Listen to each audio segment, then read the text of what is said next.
Okay, hello. How you doing? Welcome. It's Kathryn Massell, 5D Visionary, Elevated Consciousness Coach. Hello, hello, hello. Let's see. Let me open the chat box here because I do want to be able to answer questions for you guys. And today's topic is provocative. It's talking about mass formation, which is essentially a form of mass hypnosis / psychosis. It is challenging to talk about these things. And I don't want to bring a light to this to polarize the sides, because that's part of the biggest problem, is that we keep taking sides with everything that's going on in the world. I mean, with what was happening with politics and the election and all the things that were happening in the United States, with things that are happening worldwide because of the pandemic, because of COVID, and the medical fascism that is happening. And it's touching everyone. It is touching everyone in different ways. And my position as an ascension guide, my position as someone who talks about unity consciousness and enacts those principles in my own everyday waking life, it's really important for me to illuminate this topic without picking a side, without singling people out. You're right, this person is wrong, blah, blah, blah. I like to talk about things in the sense that we are either choosing a path forward in the light and from the heart, or we are not. We are either in alignment with the highest level of source consciousness and pursuing enlightenment and awakening and spiritual evolution that benefits the good of the many instead of the few. That's always what I'm going to be, dialing it back towards in this discussion. And so we do live in a dualistic reality. Let's face it, in 3D time space, we have polarity, duality, and contrast. The last Monday Masterclass, I was illuminating this a bit more. So you may want to go back to that on my YouTube channel and review that. Or if you are in my Facebook group, my free Facebook group, We Are New Earth, you can just search hashtag Monday Masterclass and look for the one from, I think it's the 30th of November. I don't know what date it is today. I think it's the 6th. So it's last week's episode. So when we talk about something this provocative, this highly charged, and something that, hi Nalini, something that touches us all in a very unique and very profound way, it's really important then to be able to direct our attention constantly back to the heart instead of the head, okay? When we direct our focus to the head, we end up going into judgment. We go into judgment because there are things that we cannot accept, okay? And when we are able to go into the heart space, we're actually going into a place of acceptance. We're actually going into a place where this is what it is. I don't have to assign a meaning to it, but this is what's happening. I'm in full acknowledgement and full awareness of this. That, folks, in a nutshell, is spiritual awakening and enlightenment. It's being able to look at the full Monty and see what's going on and say, I accept what is. I accept that this is happening. I don't have to accept in such a way where I need to languish or marinate in very toxic feelings around it and stay in a state of powerlessness around what is. It simply means, acceptance simply means, I see what's happening. I'm fully interfacing with what the fuck is going on. I may not like it very much, but I see it. And then when we can move into this place of acceptance, which is always going to come from here in the heart, see my heart, we're able to move away from judgment. We're able to move away from needing to intellectualize something that is a very, very deep topic that goes beyond intellectual rationale, analysis, etc. It goes beyond the ego mind. It goes beyond the perception of our small self, right? When we're talking about things that affect our livelihood, our ability to thrive and flourish in this world, we're talking about themes that we constantly need to redirect whatever we're thinking about, whatever we happen to be judging in the moment, just constantly bring it back to the heart. And because we are in a dualistic place, being 3D humans, it's not that you're not going to have judgments. You are. And many of us have many. I struggle daily with lots of judgment. And I'll tell you what, you can still be spiritual and want to slap somebody in the face. It's totally part of our 3D reality. Does it mean I act on that? No. Because that would be directly at odds with how I want to live my life, abiding by the practices and principles of unity consciousness, right? Acceptance is distinct from agreeing. Absolutely. Absolutely. We don't have to agree with what's happening. Very well put. So is anyone here familiar with the idea, the concept, the theory of mass formation? Or familiar with the work of Dr. Mattias Desmet, who is, he is a university professor at the University of Ghent in Belgium. He is a psychologist. He's a professor in psychology, but he's also a professor in statistics, which puts him in a very unique position to be able to look at and try to make sense of what's going on with this global pandemic and the accepted narrative around it.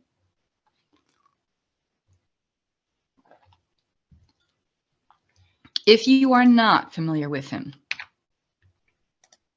I'm going to go ahead and throw this link in here to help you. So you may want to copy it and paste it into something off of here, because I won't be saving the chat from this recording. And this is being recorded, by the way. So if you want to share this with other people, if you want to watch it again yourself, it is going to be on my YouTube channel after I upload this live stream here today. Okay. So feel free to share it, you know. Mass formation, put very simply, and to give you kind of quick and dirty definition of it, mass formation is a type of mass hypnosis. Okay. It affects the hive mind of humanity. Okay. It is where many members in a society are believing in a popular and accepted narrative. And it could be a belief that borders on fascism. I believe that it does. It borders on totalitarianism. And the accepted narrative often will go at odds with what we value and what brings us meaning as human beings. It is often, with this type of mass hypnosis, people experience a kind of mental intoxication. And that's certainly how Dr. Mattias Desmet describes it. So it doesn't matter with this accepted narrative about what's going on, the truth of what's going on, the accepted truth of what's happening. It doesn't matter anymore whether that narrative is right or wrong. It doesn't matter if it's even blatantly wrong. What matters is that it leads to this kind of mental intoxication. And the mental intoxication piece is really important, because this is symptomatic of giving up things, certain freedoms that we would normally, in a normal state of mind where we're able to use the part of brain that is active when we are using critical thought, in a normal state of mind, we would never give up. We would never allow ourselves to be fleeced of certain freedoms, certain ideas, okay? Certain ideals that we hold fast to. And, you know, this country in the United States notwithstanding, but we have a long tradition of saying fuck you to a lot of other countries and doing our own thing. And yet we seem to be working against that in some ways here. In some other ways, we're almost to the extreme, to the nth degree with that, because it's such a fuck you mentality to even people in our own country. But mass formation, another definition of it would be that it's a psychological phenomenon is what it is. That the accepted narrative is so accepted, it becomes so indoctrinated that there's a lack of making sense. Okay. So there are 4 factors that the Dr. Mattias Desmet talks about in having mass formation take hold in the first place. The first one is social isolation. That's certainly an obvious one. We've had that. We've had that since the beginning of 2020 here in this country. And it has taken a toll. The mental health toll it has taken, I don't think has been fully tabulated and fully honored and accepted. And this is a problem. But I also think that it's part of the machinery, Okay, we're going to talk about how this rolls into the idea of a false timeline and false timelines at large, particularly the umbrella timeline of divide and conquer, which is a massive planetary timeline that has been taking hold and accelerating on this planet for a while. But this social isolation piece is really important because it really speaks to who we are as human beings. We need each other.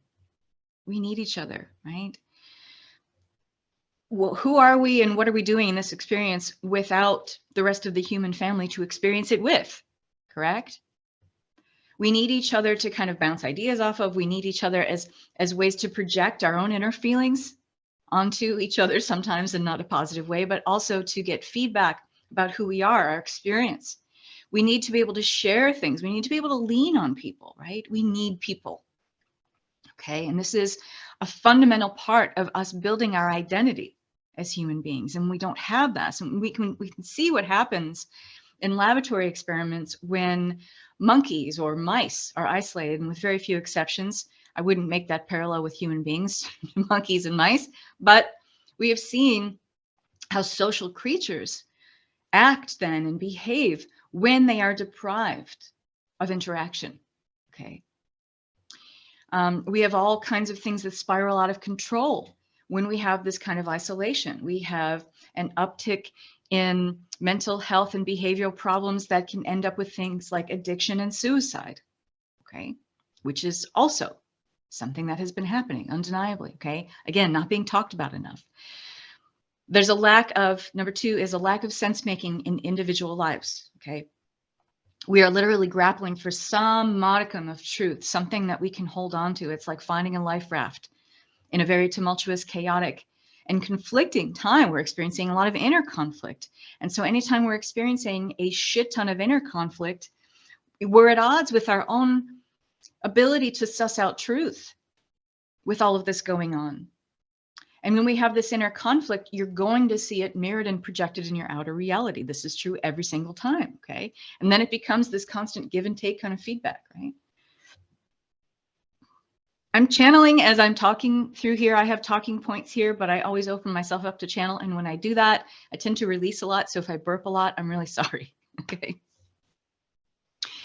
So the third part, the third factor that needs to be present to kind of support this idea of mass formation or mass hypnosis is that there's an abundant presence of free-floating anxiety. You see it everywhere. Okay, you see it everywhere.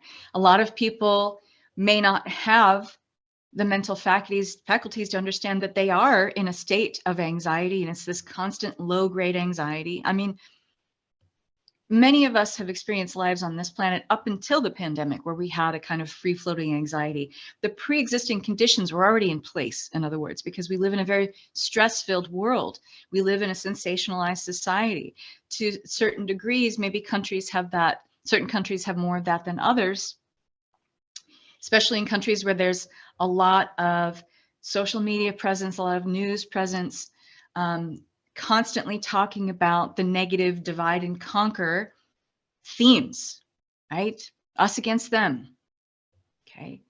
This is this constant undertone and all the messages that are coming at us every single day, 24/7, creates this kind of free-floating anxiety. Again, these conditions were pre-existing before the pandemic really started to get a foothold, okay? And the fourth is a similar abundance of free-floating psychological discontent, okay? People unhappy in their lives, people grappling for purpose and meaning in their lives, and how hard that is when you can't even get a foothold on what reality is. And you have this constant inner conflict within about, well, what is real? What do I believe? I mean, in very real terms, I don't care who you are in the world.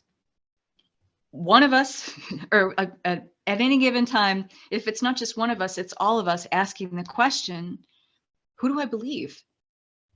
What story is correct? This seems to have enough evidence to back it up and be real, but then so does this. And we're constantly grappling and trying to hold on to some kind of, beacon in this storm. And it's increasingly hard to find, okay? So if these four factors are present enough in members of any given society, what Desmet says is that the society in question is at risk for kind of crystallizing this action of mass formation. And this is large numbers of discontented, anxious, confused, isolated people, stressed out people who are suddenly seized upon by some single apparent threat that threatens the very nature of survival itself. And this is an important part that kind of concretizes these four factors that need to be present for this. That there is this singular narrative that your life is in danger, you are in peril, you might die. Your very survival is on the line. Without this foundation, and a very powerful one at that, it's hard to have all of these four factors take hold in such a powerful degree that they have. Does this make sense so far? And again, you don't have to agree with what I'm talking about here. I just ask that you keep an open heart, hopefully an open mind, and just listen and be able to make and draw your own conclusions. I'm not here to tell you how to think about any of this, but what I am doing is offering it up as a definition first, and then we'll define false timelines, and we'll talk about how these ideas coalesce, and hopefully will allow you to be introduced to a greater theme if you're not familiar with divide and conquer timelines already, and false timelines and the false ascension matrix at large. Hopefully I can help guide you into understanding how this all works together, okay? So the basic reason for this function of this narrative, not our narrative, function of a narrative, of this apparent threat, okay? And by constantly illuminating it in social media and on mass media, it becomes a very apparent threat, okay? And it's asking us to divide ourselves through our beliefs, through our values, through, you know, how we create meaning and purpose for ourselves in our lives. It invites us to look at, by funneling all of our attention towards this threat, who we are and what we value. That can be the good side of it, but it can also be a side of it that brings out the least favorable actions and behaviors in people. And we've seen how this has come to pass, yes? I just want to check in and see if there's any questions so far. You are describing the current situation in, I can't see what that says. The majority here have drunk the juice. For sure, but we all have to a certain degree. I mean, we're all kind of complicit in this, especially if we keep going along with the narrative and keep saying, well, it's not that bad. It's not going to get that bad. It won't ever get that bad. Well, who won't ever let that get that bad, right? Until more of us start being really, really vocal about like, this will not stand. This simply will not stand. It is in the way of our ability to thrive, let alone fucking surviving. We're never going to be able to thrive. We're never going to be able to flourish. We're never going to be able to evolve, in other words, if we stay in the soup, this toxic soup of this accepted narrative, okay? So let me go back to what I was talking about. So when we have any opportunity that is screaming at us like, but you're not going to survive, you're not going to survive, you're going to die, ah, it really creates this kind of inner microscope where we take a deep look, and not everyone does, because some people and a lot of people are numbing out from this and la, doesn't exist. I don't see it. I'll just follow along and do the thing. It doesn't make these people wrong. It just makes them more susceptible to fear, maybe, than some others. And believing that the fear, the threat is real, and that's all that reality is at the moment, okay? Doesn't make these people bad. And it doesn't mean that they're hopeless either. You know, I read something a little while ago, and there was some discussion around it. Another person who I would see as the peer contemporary had made the statement that everyone who's going to wake up in alignment with moving into the new earth, they've already woken up. And everyone else, that's it, they're done. And I was like, I don't believe that. I don't believe that. I think that there are late bloomers. I think that there are people who, for one reason or another, won't see an avenue available to them to wake up.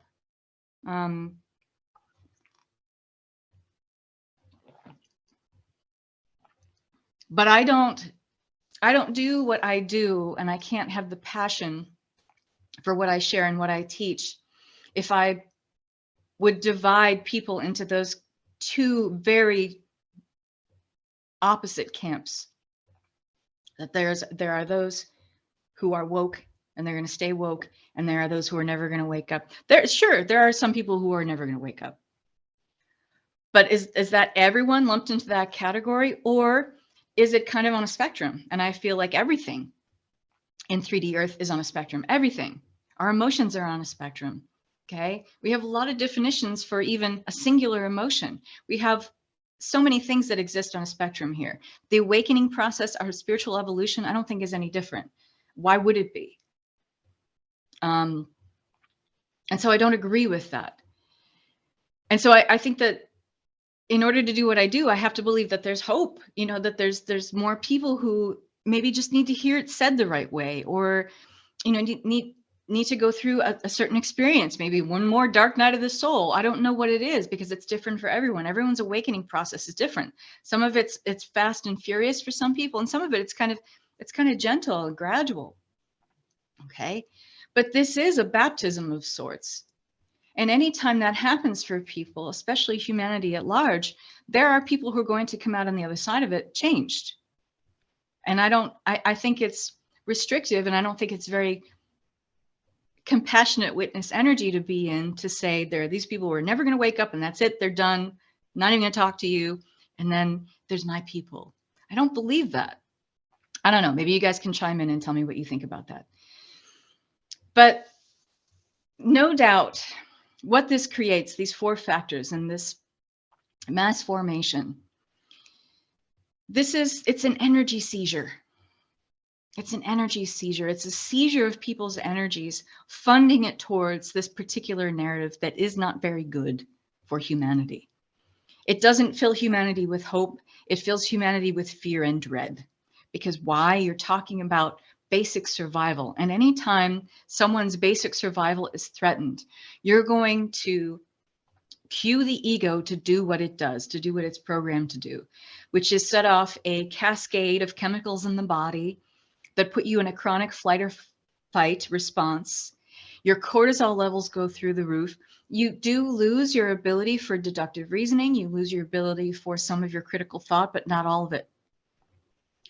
But here's something that's really interesting that I can attest to, that Dr. Desmet talks about. So for those of you who don't know, I was a practicing hypnotherapist for years. I had my own brick and mortar business in San Francisco, and I lived there. And having my own experience doing hypnotherapy with clients, there's something that I know about how the brain works. When you induce a hypnotic state in someone and they are in a hypnotic trance, there is a part of the brain that gets shut off, okay?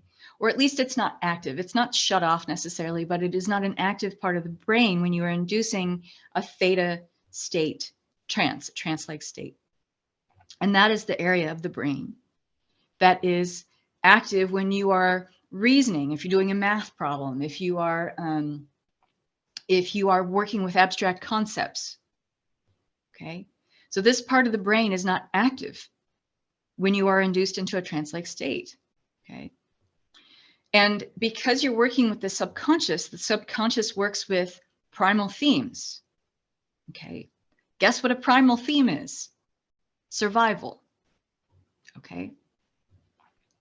And so it can be very easy to work with a client in a hypnotic state on deep-seated traumas, etc., because you're able to cut through all of the conscious mind stuff, and you are able to go right to the heart of the beast, in other words, and work with the trauma, because you are speaking directly to the subconscious mind. And the subconscious mind works with primal themes, the collective unconscious, that largely have to do with life and death. Okay. So this is why you can have such profound breakthroughs over just a few sessions when you are working on a hypnotherapeutic level with a client. Okay. Does this make sense? But there is a lack of sense making, meaning the conscious mind, the conscious brain that can link one thought to another, etc., and work with abstract themes. This part of the brain is not active in a hypnotic state. And this is why I, from my own experience, can see the parallels of what Dr. Desmet is talking about. Okay. So the mobilization of an individual's attention and energy in a state of hypnosis is constantly on this single perceived threat. It is like a hyper focus, which is the same thing you experience when you induce a client into a hypnotherapeutic state. You are fully focused on the problem. Everything else is ancillary, everything else is external. And in fact, all of that stimuli is turned off in a sense. Okay. You know, so any kind of peripheral theme, especially that might be at odds with the focus of attention, the constant funneling of attention towards this singular narrative, the singular scope of perception, all of that is turned off, including if there is something about this particular theme that is more reasonable, that's something that makes more sense, that something might be involved in a lot more common sense, for instance, okay? And so I've noticed this parallel in speaking to family members and friends who fundamentally disagree with me about what's happening on the planet at the moment. And I do my very best and due diligence to stay in compassionate witness energy and hear people out, because here's the thing, guys. One way we can stop taking sides around this or lessen our degree of judgment around it is understanding that as human beings, all of us want the same things. Every single one of us. We may go about it differently. We may have fundamental religious views that differ from ours about how to go about that, how to live that out in our daily lives. That's incidental. That's secondary. We all want to survive. We all want to thrive. We all want love. We all want some kind of understanding, even though I don't like to use that word very much, but we want people to be empathetic and sympathetic towards our plight, towards our situations. We want to be supported. We want to be seen. We want to matter. Every single human on this planet have those fundamental values, and everything else is on top of that. Would you agree? I have heart for the underdogs. I do too. I do too. And I have a lot of compassionate witness energy for those who won't wake up, refuse to wake up, don't even see that as an avenue. They have a role to play in this whole role-playing game that is the Great Earth Experiment on planet Earth. They have their role too. And it doesn't mean that it's any less important than mine. Okay. So can we at least agree on those things that I just mentioned, that, you know, we all want the same things. At the very core of who we are, we're all the same. On a spiritual level, we are definitely all the same. We're all this part of the same soul. Okay, we're all part of the same cosmic tapestry. We're just individuated threads within it, but we all form the same thread or the same tapestry. We just have different threads of consciousness that, you know, our consciousness experiencing itself as Lorianne, consciousness experiencing itself as Nalini, consciousness experiencing itself as Kathryn and as Kathryn, right? And we're all equal in that sense. So the problem really lies in understanding that, and not understanding, a deeper comprehension that those who are holding us back from ascension, and there are those who would hold us back from ascension, because more woke people means more sovereign people, means more people exercising their free will, meaning more people who won't stand for a certain amount of limitation, lack, impoverishment of any shape or form. Woke people simply won't stand for that.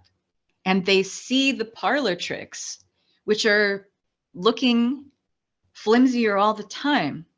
The more we continue on our spectrum of awakening, because it's not something you arrive at, it's something that is constantly evolving. Because the universe, the cosmos, the galaxies, the multiverse is constantly evolving. So how are we not ever a part of that? Your spiritual evolution is a constantly evolving process. And as we do that and we keep growing and moving forward in our spiritual evolution, we start to see the parlor tricks a lot more, don't we? It's like we can't not see it anymore. And we start to see how flimsy that machinery and those mechanisms are, and probably always have been. We just weren't in a vantage point where we could witness that before in a way that we can now. We didn't know the things. We weren't privy to certain knowledge that we are now, right? That doesn't make us wrong. It doesn't make us lesser than, because it was contributing to the journey of where you are now. So don't ever discount who you've been, because it's a game of pluses and minuses that got you to where you are. Okay, so don't ever discount that, especially not the minuses, because that's where we learn the most about ourselves. Okay. So this mobilization of individual attention and energy against a single perceived threat and narrative, okay? According to Dr. Desmet in his explanation of mass formation of this phenomenon, it segues easily into this kind of increasingly totalitarian behavior, this fascistic behavior by those who would hold us back from ascension, okay? And Dr. Desmet believes something that I happen to agree with completely. This is exactly what has happened and is happening to a greater or lesser degree all over the globe. How else can you explain us literally volunteering to fleece ourselves of certain freedoms? How do you explain a population thinking that it's a good idea to quarantine healthy people? Quarantine has traditionally been used to keep sick people away, right, from the rest of the population. But even when I've had this conversation with friends and family who I fundamentally didn't disagree with, and we just have basically agreed to disagree about certain things, bringing up things that would, I think, be a very simple conclusion, a very simple illumination of how this is destructive to society, it's just not being seen. And the response is usually met with some level of aggression on their part, anger, chaos, confusion, and ultimately parroting back something, some soundbite, some bit of information that they read in mass media or social media even about the crisis and the threat and how many people are dying and the numbers. Now, this is another thing, okay? Now, in the very beginning, when this pandemic and the story, the accepted narrative around it was just beginning to take a foothold, it was very, very hard to discern on a statistical level what the numbers were and what was correct. Okay. I kind of smelled smelled how rotten this fish was in Denmark from the get-go, because the numbers just did not add up for me. They just didn't compute. And certainly as we've had an increased amount of supposedly sick people, more people taking up hospital beds, more people on ventilators, more people dying from COVID, many, many states having upsurges, breakthrough cases, all of this, etc. Yet the unvaccinated, okay, and I don't care where you are, if you're vaccinated, you're unvaccinated, that's not what I'm talking about here. I'm talking about the narrative. I don't give a shit what you've decided to do. And I'm sorry if that sounds caustic, but I want to talk about something bigger than your, and it's a huge decision what you want to do with your health, but that's not what this conversation is about. I'm talking about the numbers and the statistics and what's taking hold in terms of my focus, which is on timeline work, and how this overall overarching divide and conquer timeline is affecting humanity and destroying us. Okay. So there is this continued narrative, even when now we have more of an idea what the actual numbers are, even though those numbers can't be totally trusted, but there's more evidence of what the actual numbers are, and they're closer to actual truths. But how do you explain? This is another thing that's just involves drawing a simple conclusion, looking at something that is, part of information that is accessible to people, and it's out there in the open, yet there is a narrative that goes against what the numbers are showing. And the case is this, that how do you explain the fear of the unvaccinated, and that those people are singularly responsible for driving the variants forward and the numbers of deaths forward, etc., when more and more people are receiving the jab and getting vaccinated, yet the numbers keep going up of those sick, dying, infected, infecting others, etc. There's this constant accepted narrative to keep throwing the unvaccinated under the bus. We're the problem. We're the ones to fear. Okay. Yet the numbers keep going up of all the sick and all the variants keep coming out. But the numbers also show, and you can access this information statewide, federal-wide, you can access it globally, that more and more people are receiving the jab. So how do you explain that disparity, right? The problem is, again, harkening back to my example before, is that when there is a case being made for mass formation, mass hypnosis, that part of the brain for critical thought, okay, is not active. And furthermore, when faced with certain truths, contrary or antagonistic to the accepted narrative, it causes chaos, confusion, anger, and even aggression in people. I can say firsthand that I have witnessed this many times. I have many clients who have talked to me about the same things because they're grappling with not taking the jab and trying to go through their lives and not get fired and still be accepted by their family. And yet when they try to speak about things that are out there, it's documented, these things are factual. It's not conspiracy theory about certain things anymore. There are certain facts that have come to light that are undeniable, and they are documented. Okay. But even in light of this new evidence, illuminating this to certain people who are just not willing to see anything other, or cannot see anything other than the accepted narrative, they will meet this new truth with conflict of some kind. Has anyone seen this, experienced this in their own lives, right? I can vouch for it with my family members who are very reasonable people. my father, for one, he's basically an electrical engineer, very prone to rational analysis. He's not one who is led by the heart. He's led by the mind, and he likes facts. He wants hard proof. And even when presented with hard proof, will still maintain the narrative that has a foundation of fear at its core. Okay. I'm going to read some of the comments here. The crazier it gets, the more I realize I am not crazy. It's quite validating. Just keep going and trust the divine plan, right? That's what we hope. That's what we hope, right? Cognitive dissonance can be a mofo, and it definitely is cognitive dissonance. What happened to the flu? Oh, now there's flu vaccines. There's flu vaccines. They just kind of slipped that one in there as if we wouldn't notice. It's not a flu shot anymore. It's been promoted. It's a flu vaccine. Right. Okay. Israel is a great guinea pig for us, unfortunately. Yes, and I've been reading more about that as well. People's investment in the narrative is too high to acknowledge the evidence. And that's a really good point.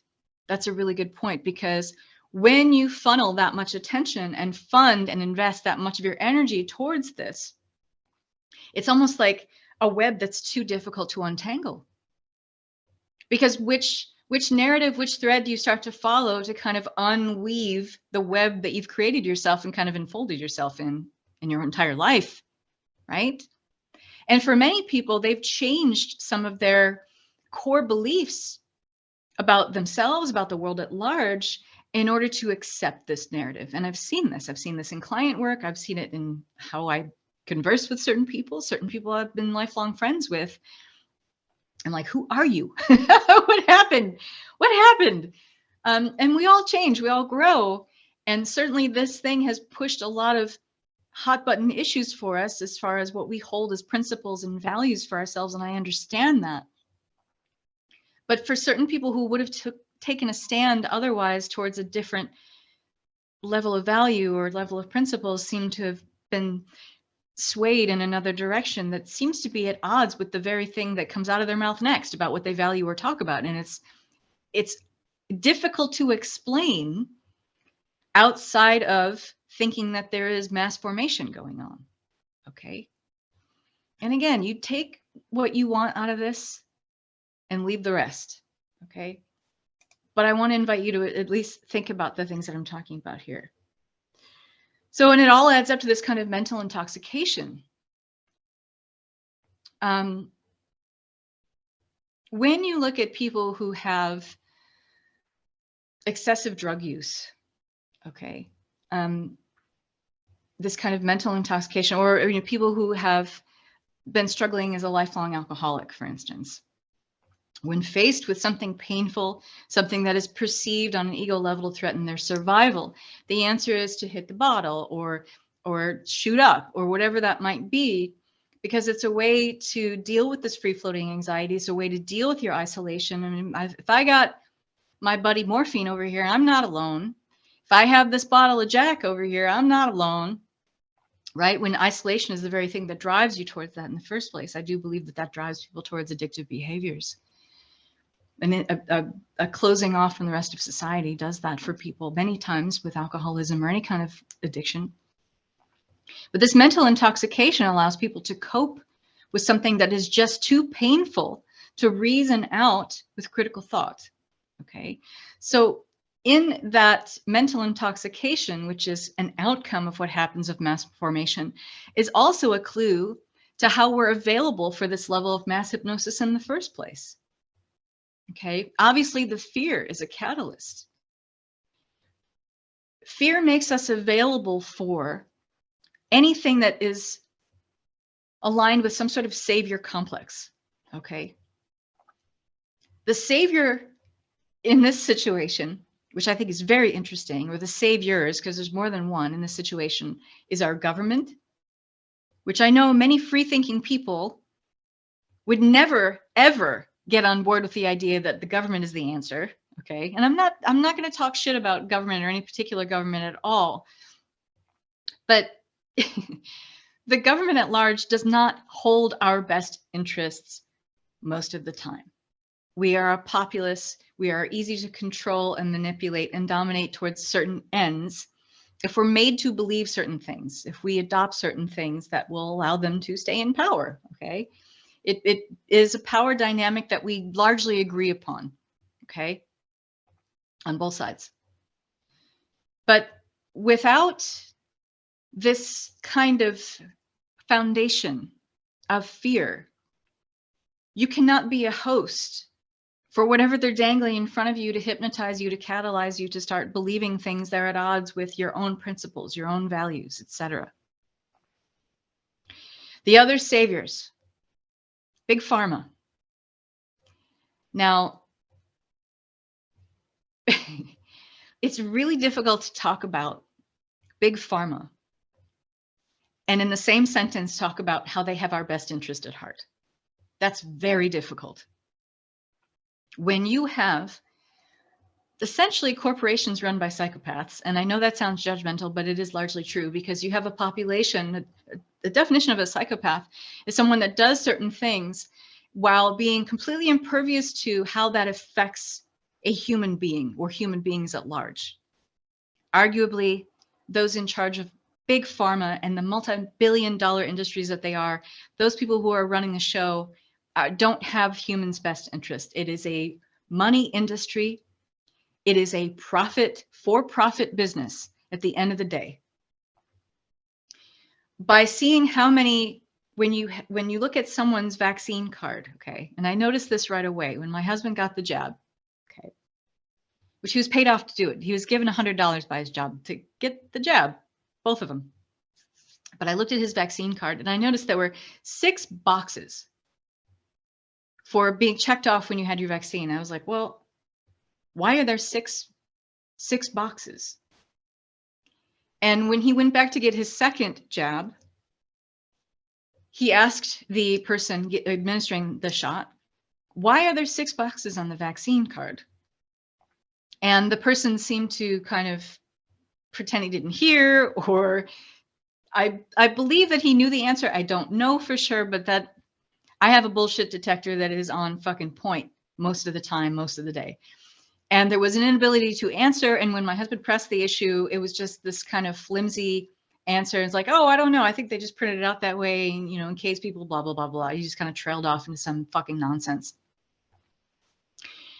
You are talking about people who are willing to believe that our savior comes in the form of a psychopath administering some magic potion, not a very effective one either, by the way, because there's waning efficacy for the shots. No matter whether you had the Pfizer, the Moderna, the J&J, there's waning efficacy, and you can find out about that as well. That's documented now. It's not a conspiracy theory. So these very effective potions, magic potions that get shot into your arm that aren't very effective at the end of the day, but we're constantly being told and spun this narrative of how effective it is, how safe it is, right? Well, if it's so effective, why do we need 3 or 4? And why are there 6 boxes on the vaccine card? Okay. And you're also talking about a companies, corporations that have no liability, fiscal or otherwise, for something that goes wrong because the government has handed over the money and put these people in charge of being the saviors for us here by creating a magic potion to put in our arm. And it's, at the end of the day, not very effective.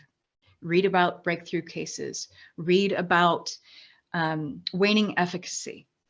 Okay. And again, you try to illuminate these subjects, which are common knowledge at this point, because we're farther into the pandemic now. We're farther into certain information that has come to light that is undeniable. It's documented. Yet still, the narrative, the accepted narrative, is a pervasive belief for many people. Okay, so this lack of sense making and this free-floating anxiety and discontent, that is what forms the basis of this kind of mental intoxication. Okay. But this mental intoxication leads to something that is more painful. And here's where we segue into false timelines. Okay. So this accepted narrative is a false timeline. And what is a false timeline?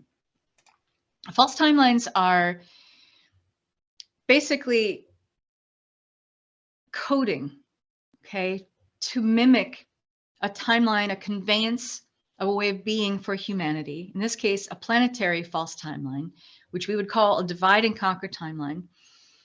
It is a coding that looks like a natural organic timeline, taking humanity in a certain direction, following a continuum or way of being, a conveyance of being. But any false timeline is one that is created from the basis of fear, lack, survival mode mentality, any kind of survival level mindset, limitation, okay, perceived threats that would take us away or allow certain things to be taken away so that we are constantly moving back to the survival level state where we're just trying to get by, we're just trying to get through. It is not organic to our coding, our divine Christos blueprint, our divine human blueprint that aligns with our sovereignty, that aligns with our destiny of moving into light being status, meaning ever evolving into higher stations of spiritual awareness and consciousness. Okay. And these false timelines make up a lot of our identity. And right now, it could be argued that this particular divide and conquer timeline is creating an identity for humanity that is not wholesome. Okay. It's not intact. It's highly fragmented. And anytime you have humanity at such direct odds with each other, you have a divide and conquer timeline, which is what we have at this moment. Okay. So the divide and conquer planetary timeline is one giant false timeline, and it is artificial machinery. It is a function of the false ascension matrix. So we have an organic energy grid that funds ascension. It literally funds, provides the energy for, and it is a self-perpetuating mechanism of endless energetic supply, because it is fed by an organic source, and source is infinite, source is eternal. This is what truly funds our organic ascension timeline, our ability to move into higher stations of spiritual awareness. Okay.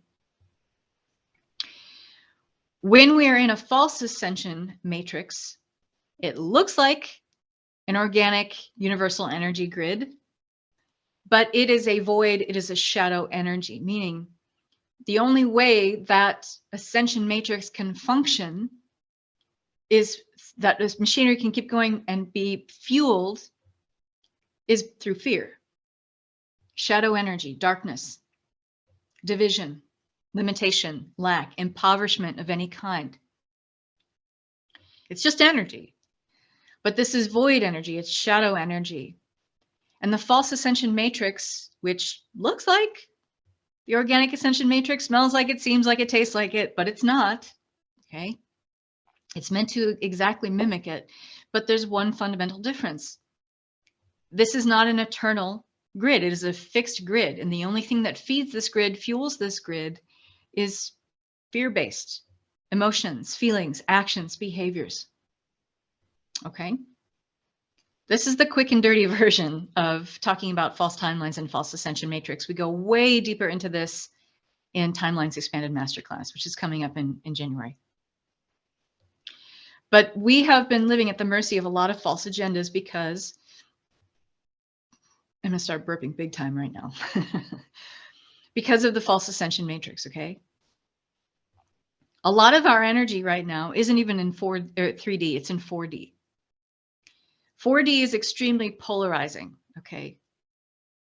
You can have the most divine expressions of love, compassion, kindness, mercy, etc. in 4D, but you can also have the extreme opposite that resonates in fear, shame, guilt, okay?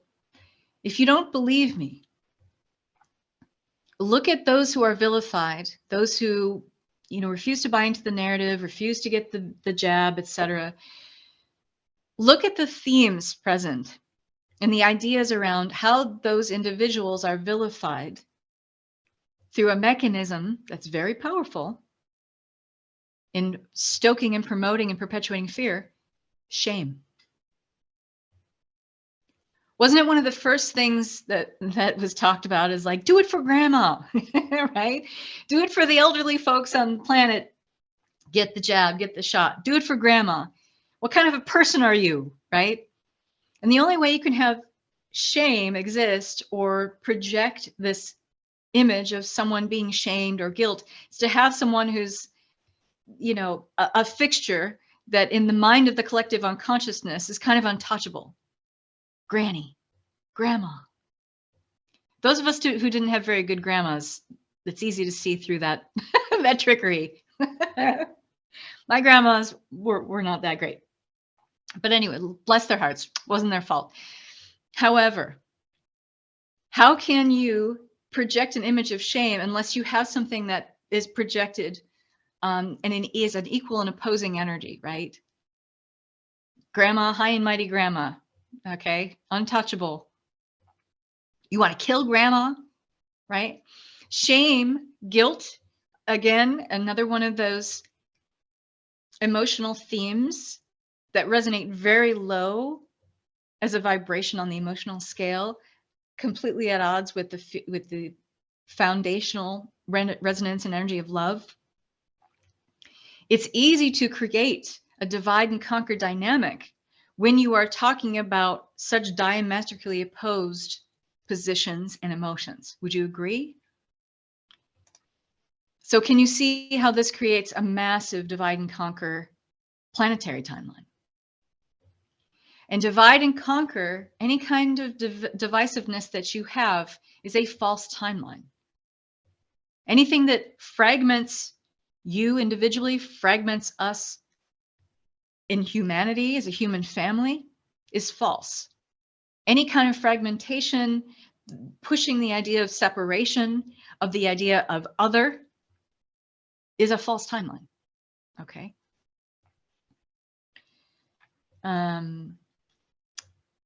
Look at Meta. Yeah. Yet the elderly are all perishing from the Jabberwocky. Nice. Well put. Well put.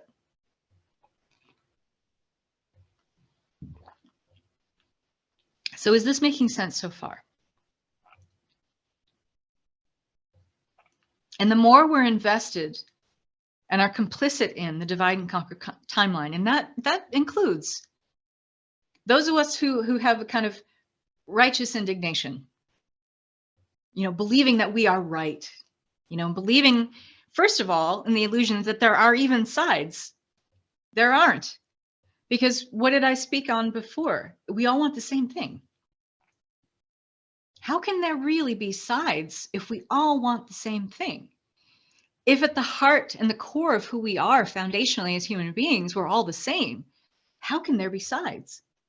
Absolutely, when the mental matter gets involved, and this is where it allows us to see that we're really in 4D, because 4D is the cosmic soup of the hive mind. And the hive mind is easy to split. It's easy to fragment into different camps. And at the moment, there might be some gray areas in between, but not really. The divide and conquer overall overarching planetary timeline is working really well as artificial machinery, by the way. It's working really well. It's fucking beautiful how well it works. Because when the mental matter gets involved, which is basically the formulation of people's ideas about themselves, their perceptions and often misperceptions about the nature of reality, when that gets involved, based on themes created and perpetuated by ego, it's very easy to separate humanity into different camps of thought. Okay. And this is ultimately what leads to humanity's destruction. Now, there's an interesting paradox here, because those who would lead us further into the false ascension matrix, further into the matrix at large,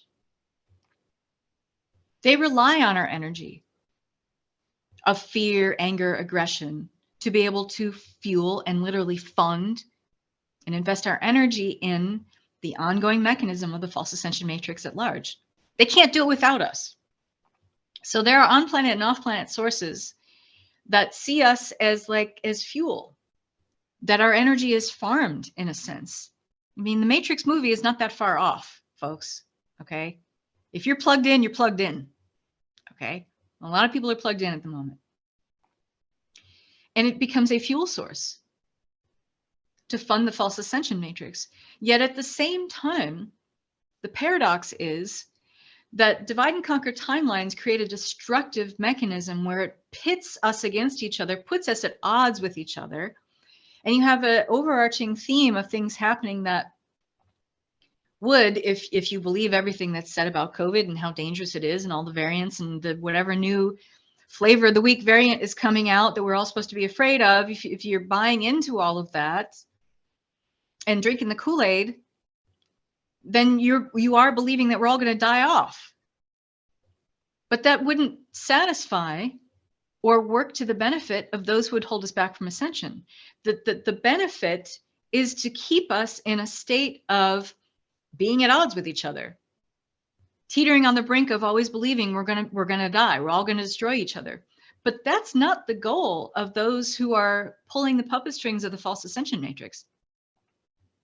The goal is to keep us here, keep us alive, but keep us on the brink of feeling our destruction is there at any given fucking moment. And I know that's hard to hear, but it's true. And that's how well it works. Because guess how much we buy into that?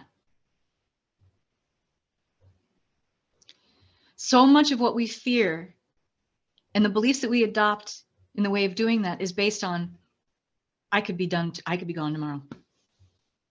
I could fall into a coma because of the Omicron variant tomorrow. What would my family do without me? How would they survive? How would they eat? One less income coming in. What happens to my dog? And this constant fear and dread is exactly the fuel that is needed to perpetuate the mechanisms and all the machinery of the false ascension matrix. They need us, in other words. And so even though there might be off-planet energies influencing what we do here through the mental matter of 4D and the hive mind consciousness that we choose to adopt or don't choose to adopt, they need us. They may have certain agendas, but they can't see them through and they can't execute them without us participating in the illusion. Yes? And that's the paradox. So for those of you who are listening on this call, and nothing but mad love and respect for you, no matter where you are on the spectrum, I fucking love you. Just know that. Know that. I love you. And if no one's told you lately, you're welcome. I love you. And I wouldn't be here doing this talk if that wasn't true. And, I can't worry about me losing credibility because I might ruffle some feathers or whatever, because my guides have been at me for weeks to have this talk. Weeks. I'm like, I don't want to. I got other stuff to do. And I don't want to do it. But it's too important. And we can't talk about ascension. We can't talk about spiritual evolution without talking about what it is that's keeping it from us. We can't, and I won't have a discussion about ascension. I won't teach about anything about ascension. I certainly won't teach about anything around timelines and time and how humans create and perpetuate time here in 3D without talking about what is directly at odds with keeping us, or what is absolutely keeping us from moving into higher stations of awareness. We have to talk about it. We have to talk about the void. We have to talk about the shadow. Does it give it energy to talk about it? No. What gives it energy is when you buy into it, you participate with it. Looking at it, acknowledging it, accepting that it's there is not the same as participating in it. If you don't understand the difference, please ask me and I will tell you, okay? In every moment, you have the ability to opt out of the false ascension matrix. Every single moment. Those of you who are here and watching and who have been in my Timelines Expanded Masterclass, you know exactly what I'm fucking talking about. I give you ways to opt out, okay?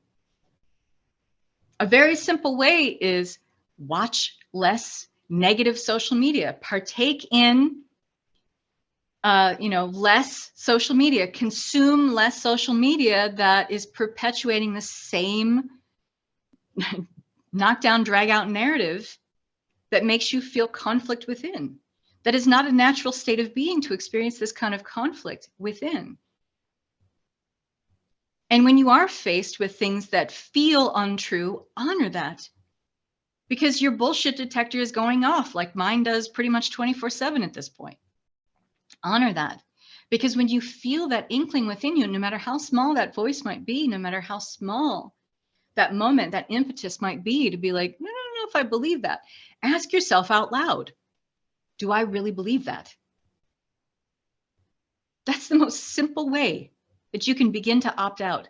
And the second you decide to go into your God self perspective, and we all have an opportunity to do this in every moment of the day, to direct your attention, direct your focus and energy to your God self perspective. This is the only aspect of you that sees all the moving parts of what's going on. It sees everything that you're playing with on an ego level.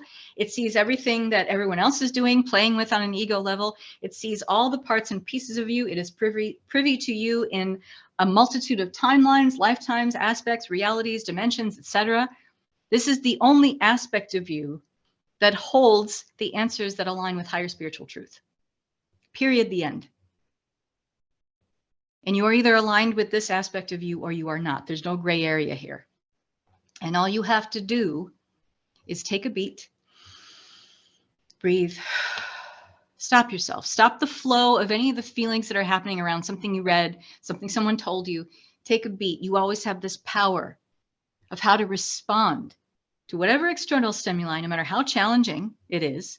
You have an ability to respond in the way that is highest and best for you. If you don't believe that, you're still playing the victim, or you're still pretending that you have to play a role in order to please someone else. You're not here to please someone else. You're here to please yourself. You're here to satisfy and fulfill yourself. And only and ever when we do that and we are true to who we are we in service to the planet. Truth. Okay? So you owe it to yourself, and you have a responsibility and accountability to listen to your God self perspective, because that's the part of you that's always going to give you the correct answers that align with higher spiritual truth. And there isn't right or wrong, black or white. Let's get rid of that, because that's the dualistic nature again. I'm talking about when you align with your God self perspective, it's either going to tell you, or it's not either, it's going to tell you what's aligned with higher spiritual truth. And you either decide to align with that aspect or you don't. Okay? And you always have this power. You always have this ability. Okay? That's your power. That's your sovereignty at work. So as bad as it gets, arguably it's pretty bad on the planet at the moment. There is no being on this planet who is untouched by some dark night of the soul, and to some degree of it. And the best that we can do, and the highest service that we can be of to the planet, is to just hold compassionate witness energy for those people who are still trying to figure it out. Because no matter what you believe about what I said earlier, about what that person said about, those who are awake, or they're awake and they're going to stay awake, and those who are not awake at this point, they're never going to wake up. I don't believe that. And if I did, this should be my last call here ever. It'd be the last thing I ever talk about, because my work is done. There's nothing for me to do. Yes, largely I preach to the choir, and I preach to people who, and I don't want to say preach, but you get what I mean. I'm speaking to, from my heart, people who already align with a lot of the things that I happen to believe in. Right? But I don't need everyone to agree with me. That's fucking boring, first of all. And I enjoy lively banter as long as there is compassionate witness energy on both sides. Now, I do have some people in my life who fundamentally disagree with a lot of the things that I'm saying here, but we still talk about this. And you know why? Because we don't have this feeling that we're done with each other because of what we believe. And that's exactly how powerful that false machinery works. We get to an idea about ourselves, about the nature of reality, that it becomes so fundamentally fixed that we feel like we're done with everyone who doesn't agree. Congratulations, you've fragmented yourself and fully plugged into the matrix. Enjoy. I love you. Enjoy. I hope that works out for you. I hope you find the answers you're looking for. And we can talk about it. We keep talking about it. But at the end of the day, yes, I'm fairly fixed in how I believe about these things, but I'm always open to people's perspectives. I'm always open to how people think about these things.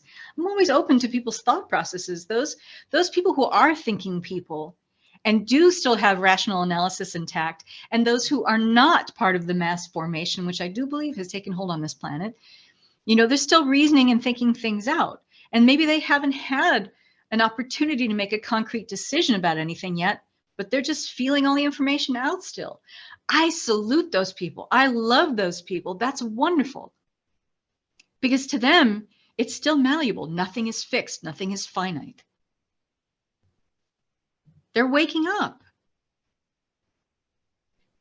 And even those people who, who have had the jab, and people who will probably get all the boosters and whatever, might still at their core have some indecision that they're still grappling with, and might still wake up to a different reality.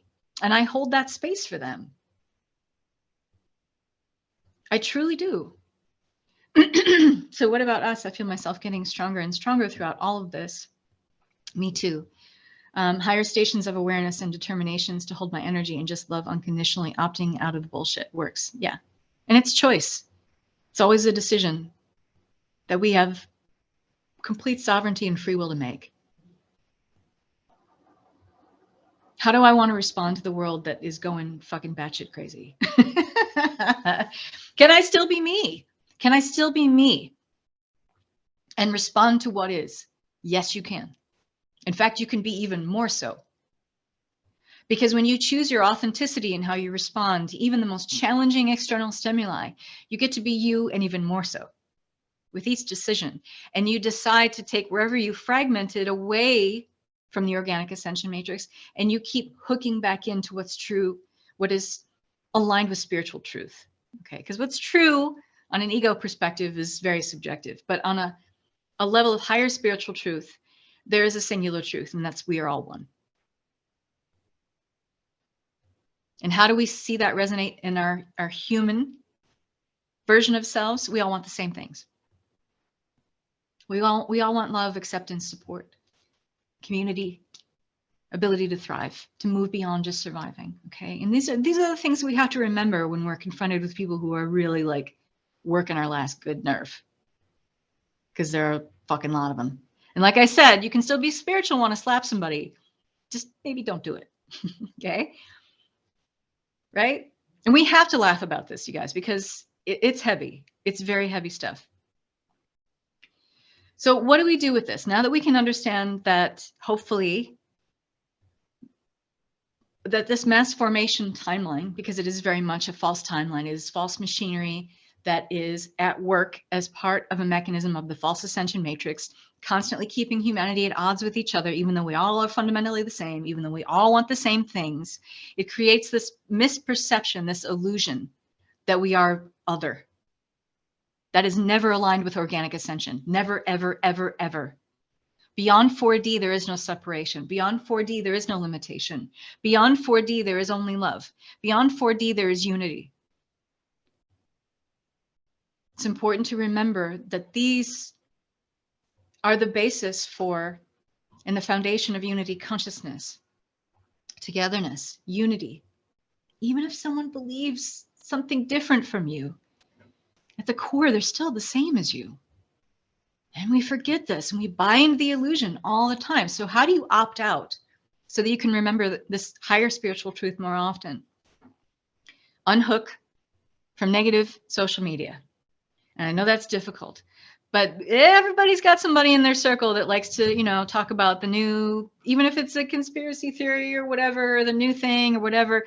If it heightens contrast, if it increases polarization, if it increases divide and conquer and feeds that timeline, maybe you want to unfollow that person. I'm just saying, do whatever you got to do, but I've unfollowed a lot of people because of that reason. Even though fundamentally, they might be those people that 2 years ago, we might have agreed on a lot of things, but something changed, something shifted, and I can't deny that, okay? It's about spiritual hygiene, okay? Do you want to stay true to the organic ascension narrative of inclusion, right? Togetherness, unity? Then look at what you are doing on a daily basis that is at odds with those values and principles and ethics. And decide, I don't need to do that anymore. I still watch the news. I watch it, but I witness it. I accept what is, meaning this is the newscast, the broadcast that I'm watching at the moment, but I'm constantly asking myself, and I go into my God self perspective, do I believe this is true? About 95% of the time, it's not. Okay. Do I believe that it's just murder, mayhem, and chaos out there? No. But I do believe that that is a business model for the news, for big pharma, for people who would profit off of our destruction or perceived destruction.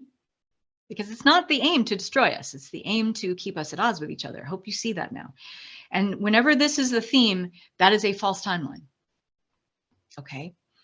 Other ways to opt out. When you are in places where a lot of people are gathered together, and as we're starting go into the holiday season. Well, we're fully in the holiday season here, but there's a lot of people in the grocery store. There's people in the post office. You're mailing packages and parcels to your loved ones. So you give family parties, family gatherings, get-togethers, etc. All that stuff.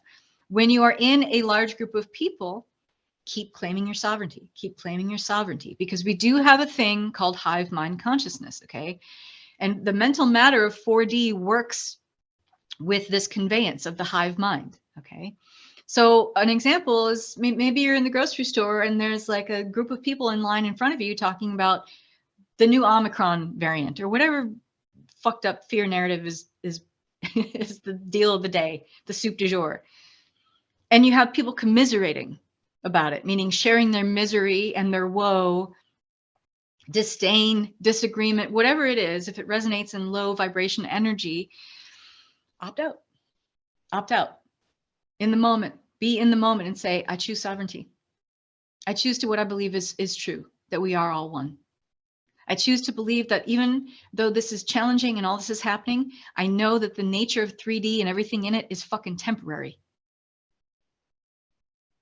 Nothing in this reality realm is finite or fixed. Nothing. And what is creating this misperception that it's finite or fixed is our belief in the reality of it. Meaning we keep buying into it, I use this example all the time, but this is how fleeting and illusory the nature of 3D really is.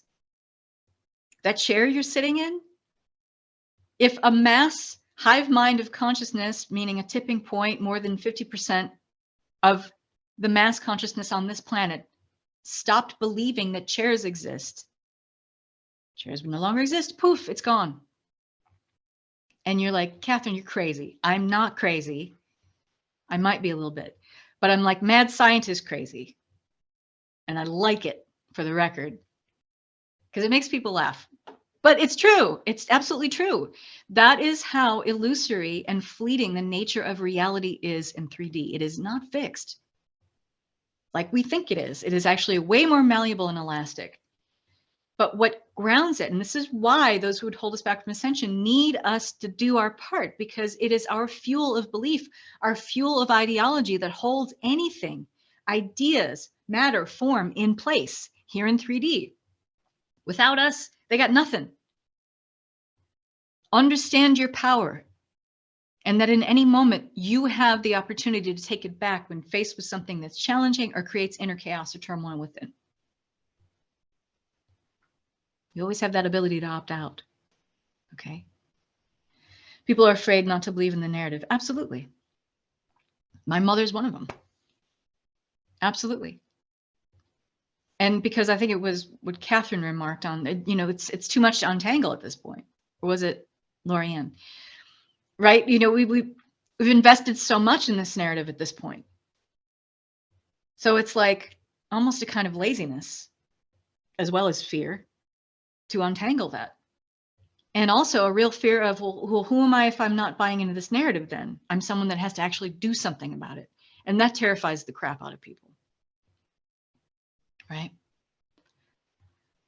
So I wanted to leave this on a high note with the opting out, because I don't ever want to leave you guys feeling like, oh, it's great that you talk about this, but now what? It ends and begins with you. Always and ever. There is no unity consciousness without you. And I know that sounds glib and trite to say it that way, but it's absolutely fucking true. Because unless you have unity within, there cannot be unity without. Do you understand that? Unity consciousness is a projection, a collective projection of what we already feel and we're already participating within. And there can't be any inner conflict if you are responding to life from your genuine God self, higher narrative of responding to life. You will not have conflict within if you're doing that. Is it easy? Does it happen overnight? No. It is a constant moment-to-moment agreement that you make energetically. Yes? Also self-doubt. Absolutely. Absolutely. Again, powerful mechanisms that create division within. And you can't have division without unless there's division within first. And anytime we doubt or mistrust ourselves, that's the perfect fertilizer for doubting humanity's progression at large outside of us, right? Or what we perceive as outside of us. So does anyone have any questions? I think I'm going to stop it here. But I'm going to have this uploaded to my YouTube channel. And I invite you to, share this with people, maybe not people who are directly at odds with how you feel, because it's going to be too much, but please share it if you like. I'm going to put it up in my Facebook group, We Are New Earth. I just didn't want to conduct this in my Facebook group for reasons that should probably be obvious to most of you. But, I don't think Facebook is a lost cause either, by the way. I think the metaverse thing, it's fucked up and whatever. But here's the thing. At the end of the day, I still engage with a lot of people I really fucking like on Facebook. I've built that community. I've cultivated it. Many of you are part of that community. And I'm not ready to throw that away. And I actually don't think that's necessary. I know there's a lot of people who've chosen to completely opt out of Facebook. That's fine. But, I'll still be there doing what I'm doing, talking what I talk about and loving it with the people who are willing to hear and be part of my community. And like anything in the world, Facebook is what you make it. It really is. And I've made it, I've crafted it, I've cultivated it with my absolute favorite people I engage with and talk to all the time. Some people I've actually been able to meet in real life, and that's just been fantastic. So a lot of people who try to say it's a really false place, well, then that's the reality they've created for themselves, correct? So yeah, I'm not going away from Facebook anytime soon. Anyway, thank you for keeping your hearts and minds open. Thank you for hearing me out. Take from this what you will and leave the rest. I salute you for staying brave and staying authentic to your narrative that comes from your God self. I know that's not an easy thing to do, but it's so worth it. It's so worth it. And even with everything happening in the world right now, I still see the light. I still have hope. I still see the little things that are happening. I'm focused on the things that are working. I don't need to be, and I can't be for what I do. I can't be focused on the things that are broken. And from what I know, they were never meant to stay here anyway. They were never meant to be permanent here anyway. The only thing that's permanent, the only thing that's lasting, eternal, and infinite, and ever evolving is love. Everything else is a falsification. It's an illusion. It's an abstraction. It's a distortion. That was never meant to be permanent anyway. So take some solace in the fact that what is broken, and if you are paying attention to that, it was never meant to be here anyway. Okay? All right. Lots of love and peace. My brave, brave friends, I love you all so much. I really mean that. I can't do what I do without you. And thank you. Thanks. I appreciate you so much. Bye-bye.